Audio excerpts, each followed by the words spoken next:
top stories this evening, sponsored by Corks, bringing value home.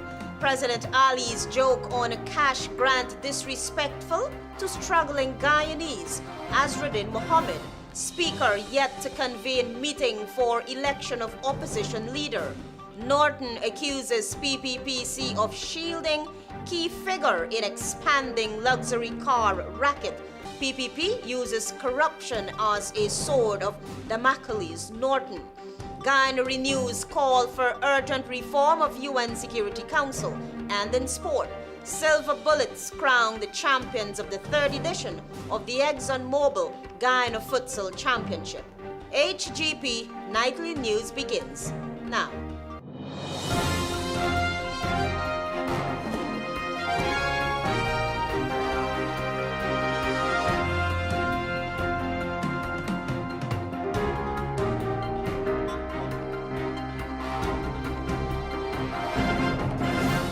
Good evening to our viewers here in Guyana and online. I'm ALETHEA Grant with the Monday, 1st December 2025 edition of the HGP Nightly News.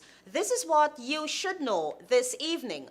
President Irfaan Ali's joke on a cash grant is disrespectful to struggling Guyanese, says leader of the We Invest in Nationhood Party, AZRUDDIN Mohamed. Travis Chase has more on that story.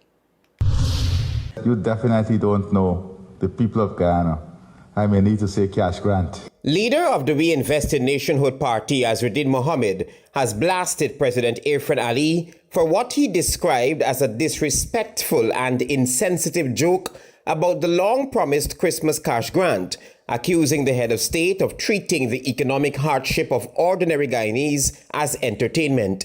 It was so degrading and cruel. It showed a complete disregard for the Guyanese people, where more than 50% of them live in poverty. President Ali, while delivering remarks at an oil and gas event last week, made what he claimed was a light-hearted comment about the upcoming cash grant. But with less than a month remaining before Christmas and no confirmed date for the distribution, Mohamed said there is nothing humorous about the situation facing thousands of Guyanese who are anxiously awaiting clarity. President Irfaan, the people never asked for this Christmas cash grant. You are the one who lied to them about a cash grant and tricked them into voting for the PPP. In a stern statement, Mohamed said the president's intended joke has landed as an insult to families who are scraping to make ends meet. Sharing resource wealth with citizens is standard practice in resource-rich nations. The PPP doesn't want people to know this. They prefer to keep the people down. Instead, they try to make it seem as if Guyanese are begging for handouts. He argued that at a time when cost of living pressures remain high and wages continue to lag behind inflation, Guyanese were depending heavily on whatever financial relief the government promised. This is a moment to remind President Irfaan and the nation that Guyanese, all Guyanese, deserve to be treated with dignity. Respect is not for the rich alone. Power belongs to the people, and no one can mock their suffering without consequences. President Ali had previously announced that the cash grant would be delivered by Christmas, but has repeatedly avoided giving a clear timeline. Mohamed said the continued vagueness is adding anxiety to already stretched households. Travis Chase, HGP Nightly News. Meanwhile, calls continue to mount for the constitutional office of the opposition leader to be filled. The Speaker of the House is yet to convene a meeting of opposition members of Parliament to conclude that process. Marvin Cato reports. Well, the APNU has not changed its position, which is that it's a constitutional office and it should be filled. That was Ganesh Mahipal, who has added his voice to the call for the swearing-in of the new leader of the opposition. The way of filling it requires the Speaker to call a meeting of the non-governmental MPs.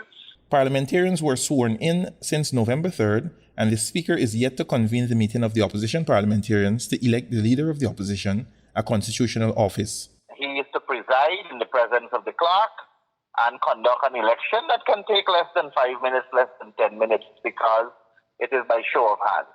On Sunday on a radio program, Amanzo Walton Desir, leader of the Forward Guyana movement, amplified calls for the swearing-in of the opposition leader, since she believes it is critically important, particularly during this time when Guyana's political allegiance is being tested. How are we to be taken seriously when we have a parliament that will deliberately not meet to appoint a leader of the opposition? Recently, there has been protest by supporters and members of the We Invest in Nationhood WIN party for the swearing-in of the leader of the opposition.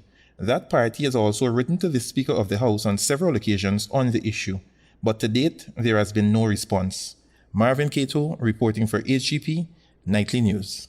There is a pattern where major scandals involving persons connected to the ruling administration are ignored, dismissed, or buried until those individuals fall out of favor with the government. So says leader of the People's National Congress Reform, Aubrey Norton, as he referenced the widening luxury car racketing involving a well-known Guyanese car dealer with intricate connections. Leader of the People's National Congress Reform, Aubrey Norton, has unleashed a blistering critique of the People's Progressive Party civic government, accusing it of deliberately shielding a prominent Guyanese car dealer at the center of a widening luxury car racket that has already left several unsuspecting citizens scammed. I am not aware that the government has begun an investigation, and I don't expect them to. The people you are talking about are people that are close to the PPP. Norton said the dealer, whom he described as politically protected and seemingly untouchable, has been allowed to operate with impunity for years because of his proximity to senior government figures. According to Norton, the long-running VIN tampering and duty evasion scheme, which investigators say spans multiple jurisdictions, could never have flourished without the full knowledge and the silent blessing of powerful people. Now, once these that are involved continue to be close to and supportive of the PPP will have no interest in investigating to get to the bottom of the problem and to solve the problem. They have no interest in that. As Operation Project Myra continues to uncover new evidence of widespread VIN tampering, falsified import documents, downgraded luxury vehicles, and alleged multi-billion-dollar tax evasion, Norton maintains that the PPPC's silence is not accidental, it is strategic. Citing the extradition saga involving AZRUDDIN Mohammed, Norton says the PPPC only becomes aggressive when their associates step out of line. I am of the view that the PPP thrives on having people around them who are corrupt so that they can use the corruption as swords of Damocles to keep them in line. And the problem only comes when they step out the line, a la Mohammed. The PNCR leader accused the government of turning corruption into a tool of control. Norton said the scandal is too large, too entrenched, and too politically contaminated to be investigated by local authorities. Travis Chase, HGP Nightly News. Join us after the break. We have more news for you.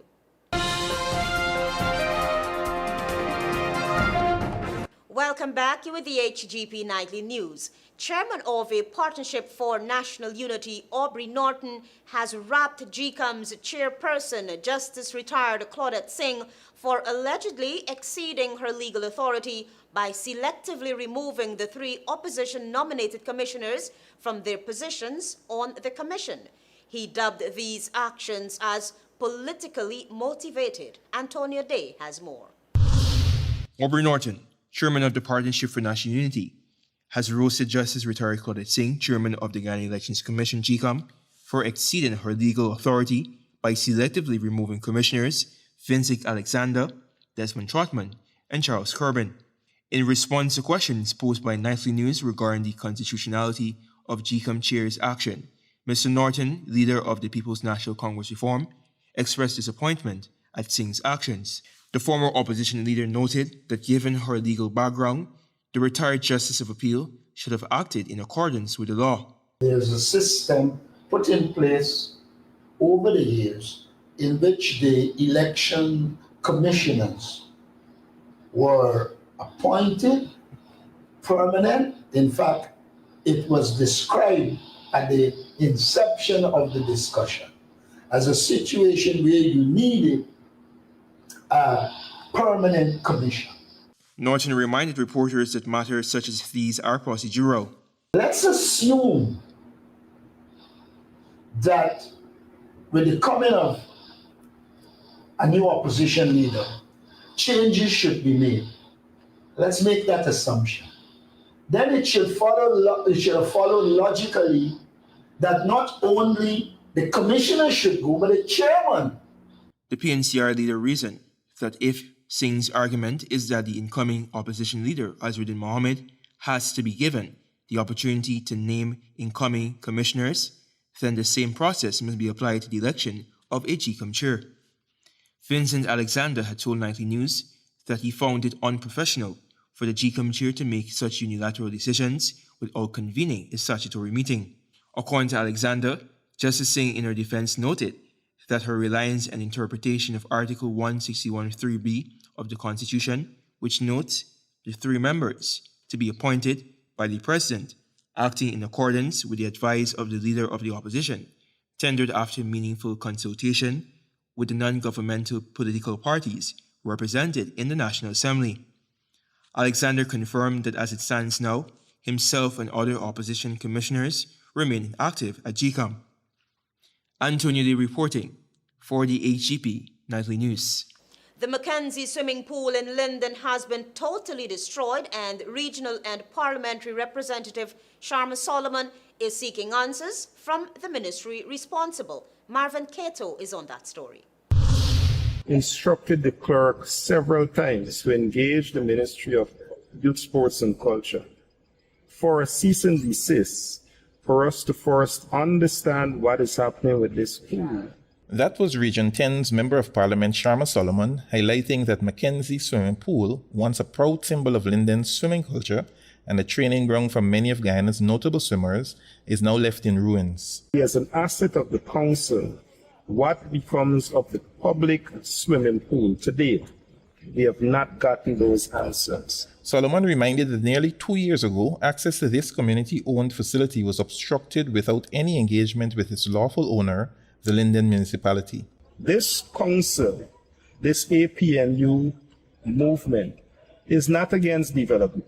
We are not anti-development. What we are for is proper development, and proper development comes with a proper plan. He is now calling on the Ministry of Culture, Youth and Sport to say where it intends to construct a new swimming pool and how the facility will be managed. To date, as we see this obstruction and destruction, all of the materials and resources that belong to the pool, including the pump, have now been left to wonder where they are. Those are assets that belong to you, the people of this town. Solomon is calling for all the assets to be preserved and not be given away, since they are the property of the town. Marvin Cato reporting for HGP Nightly News. Guyana continues to advocate for meaningful reforms at the United Nations, particularly within its most powerful decision-making body, the Security Council. Tiana Cole has the details. Guyana's permanent representative to the United Nations, Ambassador Caroline Rodriguez-Burkett, during a recent interview on Starting Point, said that significant reform is needed at the United Nations Security Council, UNSC. To reform the Security Council and make it more representative and more democratic. You have a Security Council where the entire African continent and Latin America and the Caribbean are not represented in the permanent category. For Africa, it's actually a historical injustice, and that should be fixed.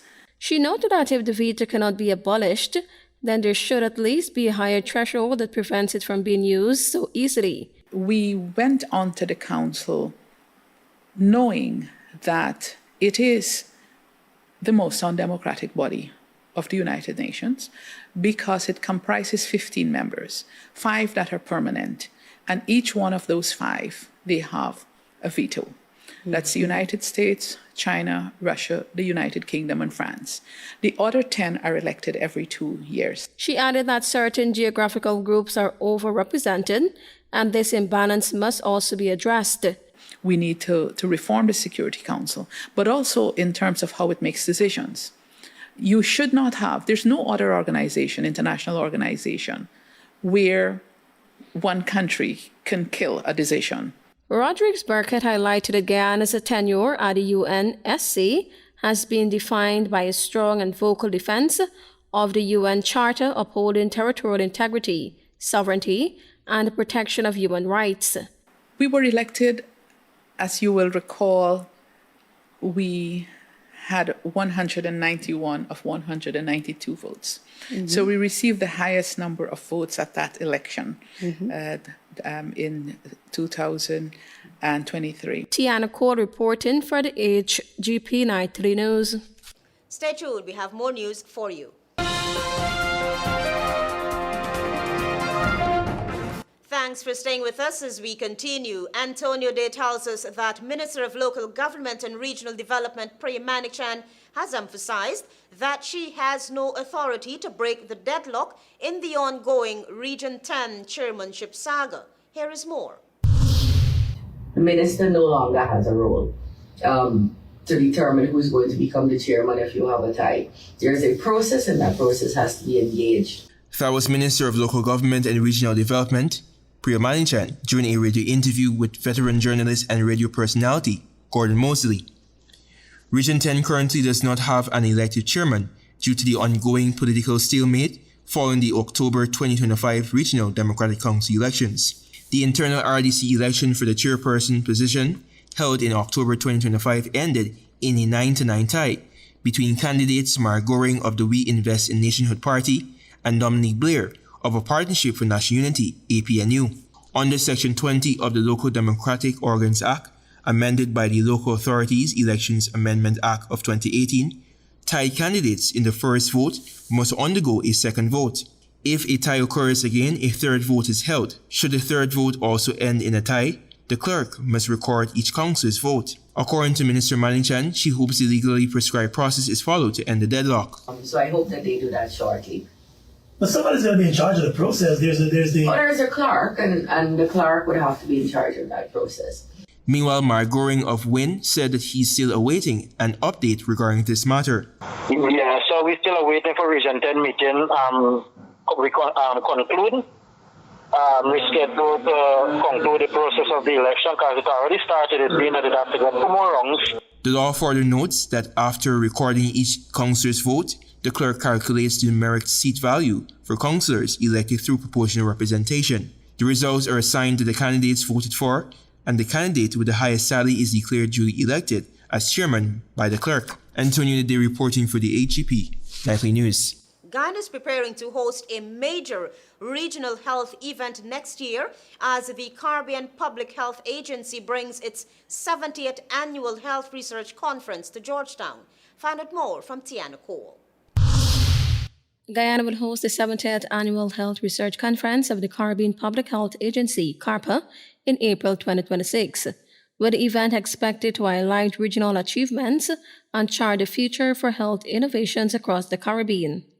Minister of Health Dr. Frank Anthony said during the recent launch that Guyana is pleased to welcome the conference, which will be held under the theme Health and Innovations. I also believe in the future and where health is going and new things that are emerging. We thought that this conference would help to showcase some of those things. Dr. Anthony noted that the focus is to blend traditional approaches with emerging technologies as countries adapt to rapidly evolving health needs. And we believe that sharing that type of experience would help countries in the region to learn from what we're doing here, and perhaps if they have such challenges in their countries, to be able to use some of the techniques that we've used here. He said Guyana continues to pioneer work in digital health, including the implementation of the digital health records. By the time of the conference, the country is expected to be well underway with rolling out these systems at its main hospital. We have one of the most extensive telemedicine networks, not just in the Caribbean, but I'm told it's one of the most extensive in the world. Meanwhile, CARPA's Executive Director Dr. Lisa Indar described the upcoming conference as a historic milestone for the region and commended Guyana's leadership. This is more than just a conference, it's a legacy. A momentous event set to take place in Guyana in April, and aptly so, as Guyana has demonstrated exemplary leadership in nations in health, which makes Guyana the perfect home for a conference focused on innovation. Dr. Indar reflected on the region's progress since the first conference. When the first conference was held in 1956, our region faced overwhelming public health challenges, limited resources, and emerging threats that demonstrated that demanded collaboration. Yet, the Caribbean researchers persevered. She added that the 2026 conference will showcase key advancements across the region, including Guyana's malaria technologies and ongoing health surveillance reforms. Tiana Co reporting for the HGP Nightly News. The Guyana Police Force says an investigation has since been launched into a gun-toting rank in Regional Division Number 1. Viewer discretion is advised.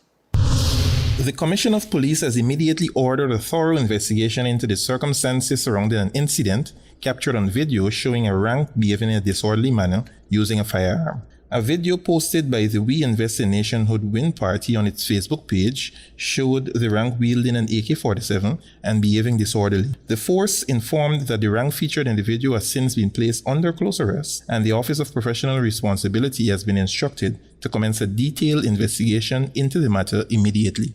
The GPF in a statement late Sunday assured the public that this matter is being treated with the utmost seriousness. The force also indicated that the contents of the video form part of the ongoing investigation will determine the full extent of both disciplinary and criminal actions to be taken. The Guyana Police Force reminded that it remains committed to maintaining the highest standards of professionalism and accountability. They have committed to providing further information at the appropriate time as the investigation progresses.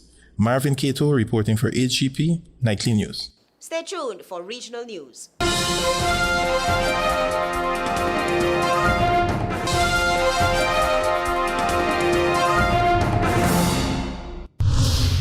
Good evening and welcome to Monday's edition of the Regional News.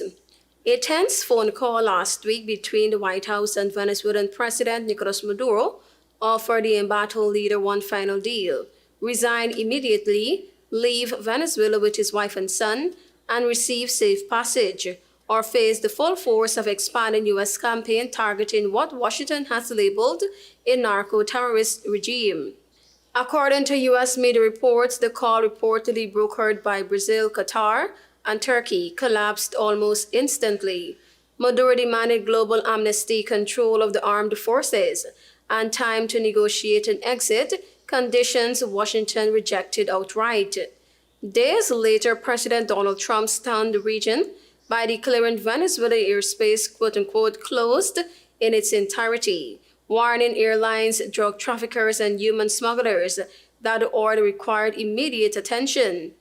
In Venezuela, the statement was widely interpreted as a signal that land operations could begin imminently. For Trinidad and Tobago, just 7 miles from Venezuela's coast, as its closest point, the prospect of U.S. military action on Venezuelan soil has triggered deep concern among national security officials. Washington has revived the long-standing allegations that Venezuela's top leadership runs the cartel de Los Sols, described by U.S. officials as a state-embedded drug trafficking network. Last week, the U.S. formally designated the cartel as a foreign terrorist organization, placing Maduro, Interior Minister Diosdado Cabello, and Defense Minister Vladimir Padrino Lopez in the same legal category as Al-Qaeda and ISIS.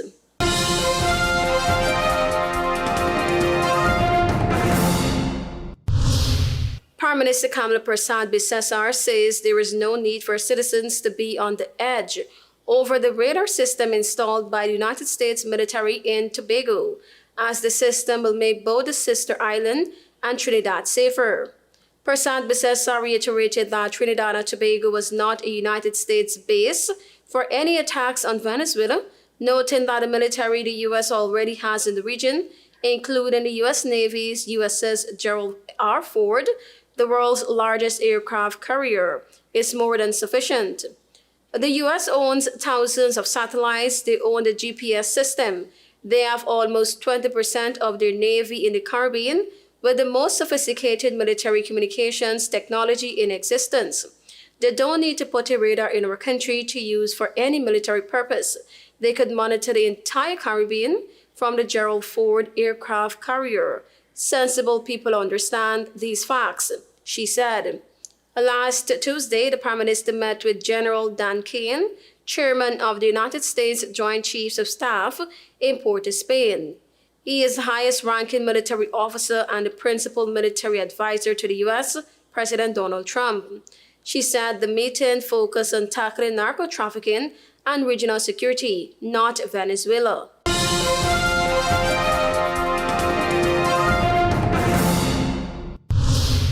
Former Minister of Legal and Constitutional Affairs Marlene Malahu Fort, now a government backbencher, last Tuesday urged Parliament to consider restoring the offense of criminal libel, or provision repealed some 13 years ago. Citing rising incidents of online bullying, harassment, stalking, and defamatory attacks, she questioned whether reinstating criminal penalties might be necessary in this age of unregulated social media. Press Association of Jamaica President Darshan Hendricks countered that the modern legislative framework, which the PAJ and the Media Association Jamaica strongly advocated for, deliberately removed colonial-era criminal sanctions in favor of civil remedies. Reintroducing criminal penalties, he warned, would chill investigative journalism, weaken public accountability, and risk turning regulators into censors, ultimately undermining Jamaica's democratic principles. He noted that Jamaica already has robust tools to address online misconduct. The Cybercrimes Act provides severe penalties, including imprisonment of up to 15 years, for malicious communications and related offenses, without criminalizing free expression. At the same time, Media Association Jamaica Chairman Gary Allen also pushed back against the suggestion, calling it a retrograde step. Parliament abolished criminal defamation in 2013, with both the Senate and the House giving unanimous approval to the Defamation Act. The law replaced the 19th Century Libel and Slander Act and the 1963 Defamation Act, repealed the criminal libel and shortened the limitation period for bringing actions from 6 years to 2. Thank you for watching. I am Tiana Cole.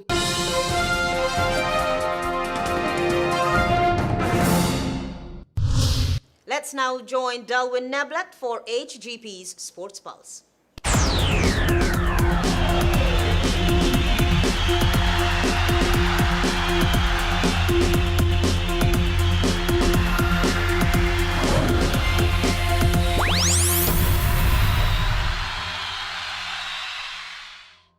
Good evening, Guyana. I'm Delwyn Neblet with your HGP TV Sports Pulse for today, Monday, December 1st, 2025. Moving into football action, concluded in the third edition of the EXXONMOBIL Guyana Futsal Championship with 2 fixtures at the Retrieve Hard Court in Linden on Saturday. In the third place playoff, the Hard Knocks defeated DC Ballers 9-8 on the back of hat-tricks from both Dexter Milo and Kimani Field. Kendorf Lewis netted twice and Cici Norville also scored once in a winning effort. Andre Mears scored a whopping 6 goals in a losing effort, as Antoine Gill and Nicholas Gentle also scored once for the 4th place finishers. In the grand finale, Silver Bullets prevailed against defending champions YMCAA, winning 2-0 on penalties after a 5-5 scoreline at the full-time whistle. Omari Williams scored twice in regulation and scored the decisive penalty for Silver Bullets, as Rodencio Tudor, Colwyn Drakes, and Sigmund Kobina also scored 1 goal each in regulation. For YMCA, both Kishan Day and Kevin Gittins netted doubles, while Kimani Seeley scored once in a losing effort. The Silver Bullets claimed the top prize of $1.5 million, while runners-up YMCA walked away with $750,000. Third place Hard Knocks secured $350,000, as 4th place DC Ballers received $250,000. Silver Bullets goalkeeper received the MVP prize of a brand new motorcycle. Moving into squash, Guyana won the men's title, but Barbados captured the overall championship after an exceptionally close finish to the 2025 ENET Senior Caribbean Squash Championships at the National Racket Center in Georgetown. The two countries split the major divisions, with Guyana taking the men's team crown and the women's veterans crown, while Barbados secured the women's team title and the men's veteran division. With both nations deadlocked, officials were forced to apply a tiebreaker based on overall match and point margins, allowing Barbados to claim the title. The men's final was a dramatic contest that went down to the deciding match, where Guyana emerged victorious to secure the men's title. The women's final followed a similar pattern of intensity, but Barbados prevailed through strong performances at the top of their lineup, leaving Guyana as runners-up despite competitive showings across all categories. Moving into cricket, action commenced over the weekend in the 2025 Guyana Cricket Board Women's Senior Intercounty Tournament with 2 rounds of matches on the east coast of Demerara. Featuring in their first match in the tournament's history at the Lusignan Sports Club ground on Friday, the Hinterland All-Stars, led by Kelsey Couchman, suffered a heavy 8-wicket victory to an experienced and quite formidable Babice side led by West Indies player Shanita Grimmond. Batting first, the debutantes were bowled out for just 34, as only Melina Peters with 16 from 22 offered much resistance with the bat.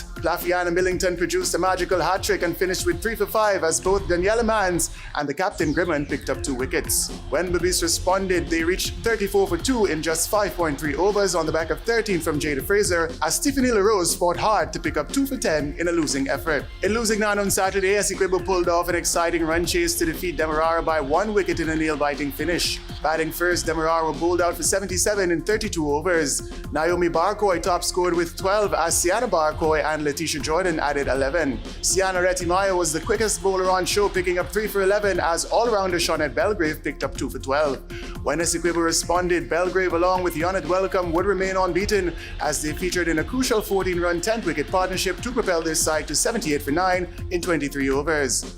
Letitia Jordan was the pick of the bowlers for Demerara, taking 4 for 25, as player of the match Tremaine Marks top-scored with 26, and the experienced Kumari Prasad added 13 in a winning effort. On Sunday at the LBI Community Centre ground, Babice secured another commanding 7-wicket victory against Essequibo. Batting first, Essequibo were bowled out for 70 in 21 overs as the captain Lorene Williams top-scored with 14 and Kumar Prasad added 11. Player of the match Sharika Campbell picked up 4 for 17 as Daniel Mans picked up 3 for 15 in a winning effort. When Babice responded, they reached 71 for 3 on the back of a tournament-high 38 from 41 from the captain Shanita Grimmond. Also on Sunday at the Lusignan Sports Club ground, Demerara picked up their first win in the tournament, securing a 3-wicket victory in a keenly contested match against the Hinterland All-Stars. Batting first, Hinterland were bowled out for 105 in 28 overs as 17-year-old Sarah Beard top-scored with a resilient 34 from 76, and Fiona Benjamin remained unbeaten on 15. Letitia Jordan picked up 4 for 39, while the captain Casey Schultz picked up the tournament's first 5-wicket haul, finishing with magnificent figures of 5 for 16. When Demerara responded, Benjamin returned to pick up 3 for 30, and Griselle Thomas picked up 2 for 14 as they reached 106 for 7 in 30.2 overs. Naomi Barcoy top-scored with a stylish 20 as Tilia Madramutu added 16 in a winning effort. 2025 Women's Senior Intercounty action continues tomorrow, with Demerara taking on Babice at the LBI Community Centre ground and the Hinterland All-Stars versus Essequibo at the Lusignan Sports Club ground. And finally in cricket, Guyana Harpy Eagles' CG United Super 50 Cup campaign came to an end on Thursday with yet another no result, this time against the Barbados Pride at the Sir Frank Worrell Memorial Ground in St. Augustine, Trinidad. Throughout their 5 matches, the Harpy Eagles were significantly affected by persistent bad weather in the Twin Island Republic, leading to 4 no results. 3 of those encounters were abandoned without a ball being bowled, while the other saw only 1 innings completed before conditions forced the match to be called off. That's it for this edition of the HGP TV Sports Pulse. I'm Delwyn Neblet, reminding you to stay in the game. President Ali's joke on a cash grant disrespectful to struggling Guyanese, AZRUDDIN Mohamed. Speaker yet to convene meeting for election of opposition leader. Norton accuses PPPC of shielding key figure in expanding luxury car racket. PPP uses corruption as a sword of Damocles. Norton. Guyana renews call for urgent reform of UN Security Council. And in sport, Silver Bullets crowned the champions of the 3rd edition of the EXXONMOBIL Guyana Futsal Championship. Those are our major headlines. For these stories and more, please go to our website. It's www.hgptv.com. I'm ALETHEA Grant. Thanks for watching.